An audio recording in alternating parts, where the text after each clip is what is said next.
Лазейка для мигранта. В России станет больше самозанятых. Досмотрите это видео до конца, и вы узнаете, какой специальный налоговый режим будет для мигрантов.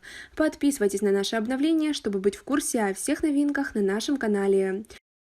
Создаем условия для того, чтобы иностранцы становились нашими резидентами. Я тоже об этом говорил. У нас сегодня диспропорция между даже налогообложением.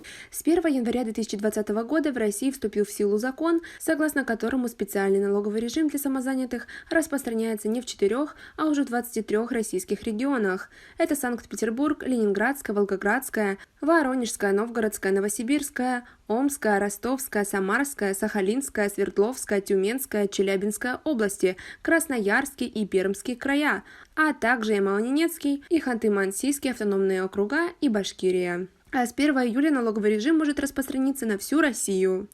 Как вы относитесь к таким нововведениям? Свои ответы пишите нам в комментарии под этим видео. Данное нововведение примечательно тем, что налоговыми льготами, возможно, смогут воспользоваться не только россияне, но и иностранцы, в частности, трудовые мигранты.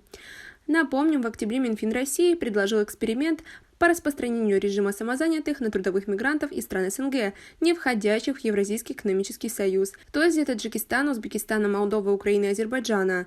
По мнению экспертов, регистрируясь как самозанятые, многие мигранты смогут экономить до 4000 рублей в месяц за патент. Эта мера должна привлечь в РФ больше мигрантов и компенсировать дефицит рабочей силы. На этом у нас все. Просим вас написать нам в комментарии темы, которые вы хотели, чтобы мы раскрыли в следующих роликах. Свои ответы пишите нам в комментарии под этим видео. Также оцените наше видео подпиской и лайком.